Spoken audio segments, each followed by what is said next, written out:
I might pull up with your boo. Then hit a 5-star restaurant, order me and her some soup. No matter how thick the bitch is, I won't put it before my loot. I'm fresh as fuck, fresh out high speed chase like polo pool. You will never catch me telling another nigga what I won't do. I be DMing bitches too. I be like, yo, what's good, y'all? Y'all know who it is. It's me, Big Lou. Alright, so look, I'm in the car chilling. I'm waiting on my mom to finish up with her appointment, so I figured I might as well just do this real quick. So a couple weeks ago, I asked everybody to, send me questions. What they want to know as far as, to kind of help me with content. Well, I'm gonna start with answering some questions.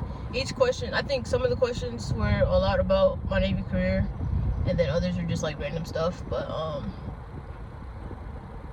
I'm gonna just do like one question per video, just depending on how they go. So this one, for the question I got, I'll put it somewhere. I don't know, probably like right here. But the question I got was, what were some of my struggles and non-struggles that I faced in the Navy, and how did I overcome them? I'm not gonna lie, I low-key love and hate this conversation, but the reason why I hate it is because when I do tell people certain things as far as my struggles, it gets misconstrued as I'm just complaining or I didn't do enough, or whatever the case may be. And even from people that have been in the military for a while, even some of them are acting like they don't understand the struggles of being a junior sailor and the different aspects of being a junior sailor. And obviously certain things are out of my control, and I can only do so much. But I will say I faced a lot of different struggles. Having to be told, I was literally coming right in, having to have the black talk, being told that I am being too black for the military. I'm being too black for these white people, and having to get sat down and have the talk about that. First time I've ever had it, and I've worked a few jobs prior to the military, never had that issue. So coming into the military and having another black sailor tell me that they were asked to have a sit down with me because I'm being too black, that in itself was a bit of a struggle, because now I'm having to, being that I've never had that conversation before, I'm having to sit back and kind of reevaluate myself. And in a way, it low-key did kind of bruise my ego and my self-esteem, because it's like, how am I being too black if I'm just being myself, right? But yeah, with that, the person who sat me down and had that conversation with me, they were like, they don't have a problem with it. It's the people around us that have the issue.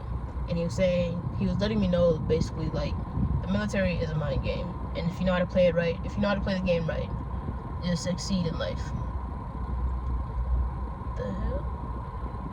Oh yeah, my bad, y'all. Somebody is out here doing the fentanyl lean but walking.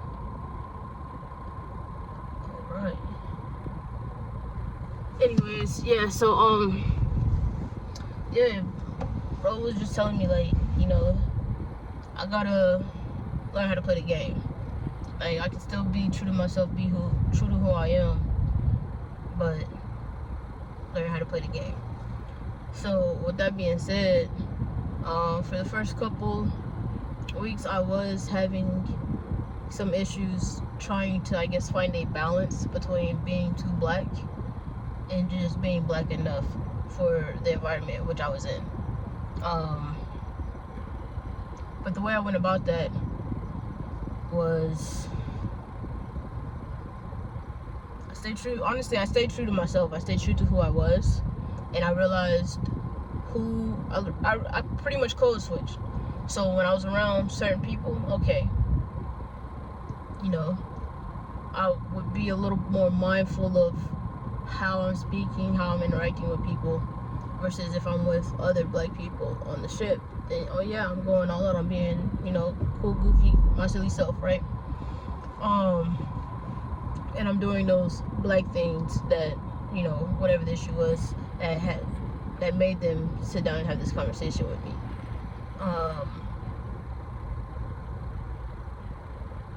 And then on top of that, I paid attention to who always had something to say about me and what I was doing, versus those who were comfortable and fine with what I was doing, didn't have any issues. So yeah, I learned who to, be a little more sensitive to. I don't even know if that's the right way to say it, but yeah, I still stay true to myself, but I basically had to do a little bit of code switching here and there, and not just in the way I talked, but the way I acted and presented myself within my uniform. Because again, I've never had an issue of being told I'm too black in a workspace, and some people don't realize, like, the Navy, being in the military in general, is still a job, so obviously it comes with the ups and downs. It's not all rainbows and sunshines, and we're not always working on how to fight terrorists and all this other stuff. It's not like that.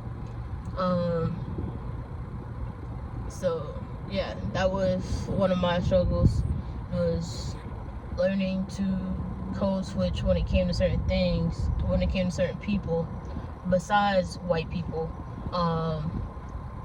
because it wasn't just the white people complaining, it was some of the Asians and shit like that as well that were complaining about, I guess, me.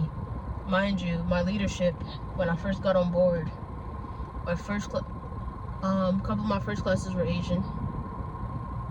Actually, no, one of them was Asian, another one was Filipino, and then the rest of my leadership was white.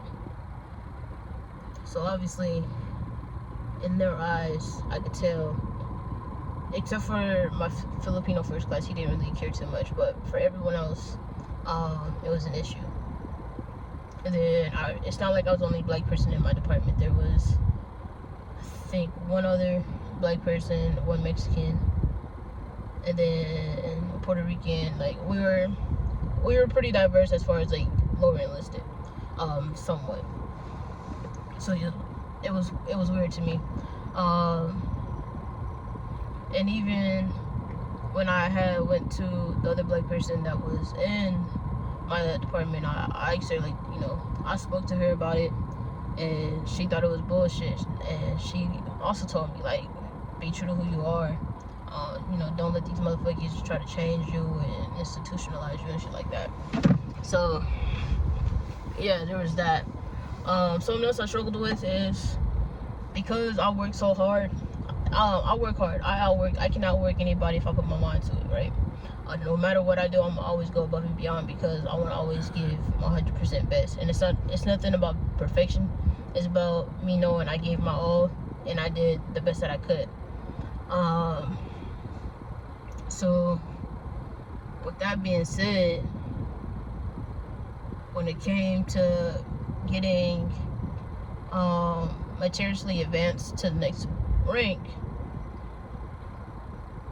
it was a bit hard for me. So that's why I'm still a third class with, like, on paper, and if you see me, it all matched. It makes sense for me to be a third class still after all these years. I've been a third class for about 5, maybe 6 years now, and I was in the Navy for 7.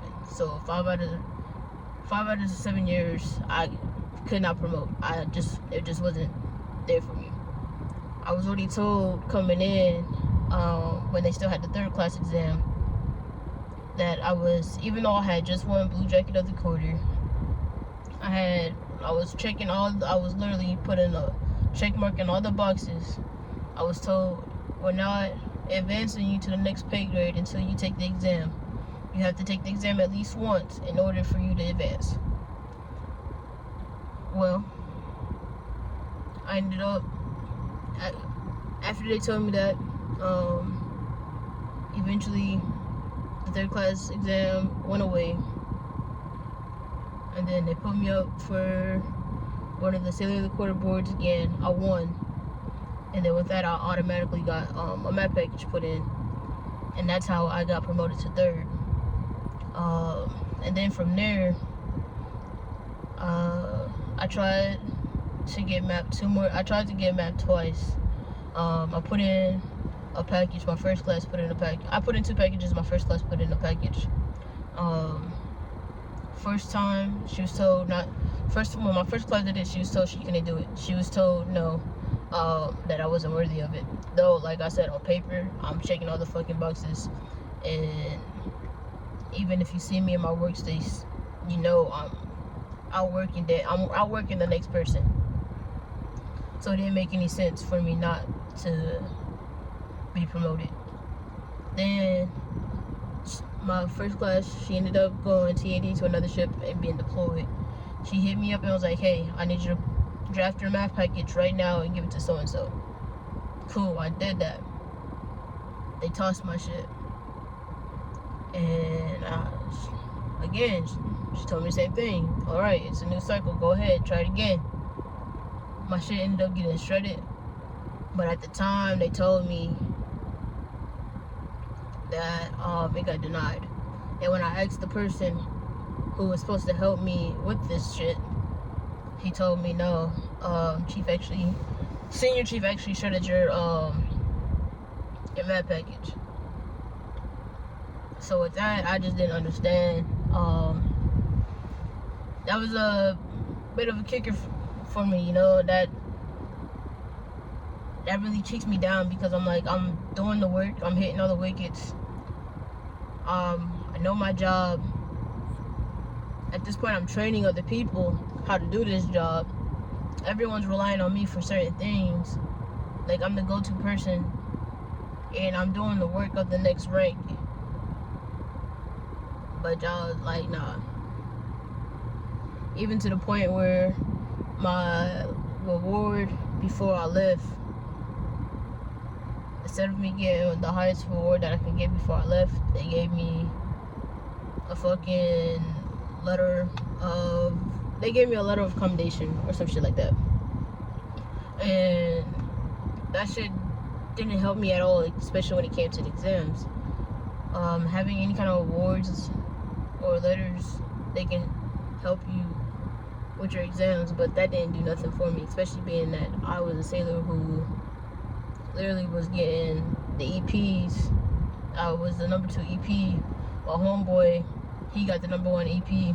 Being that we were the same rank, he got the number 1 EP at the time.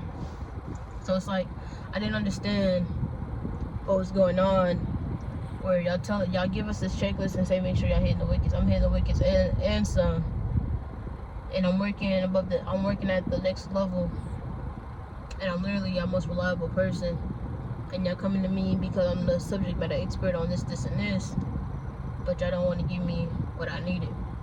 And even my chief that I just had in San Diego, he'll tell you, like, one of the things he told me before I left, he's like, sometimes the Navy gets it right, other times they don't.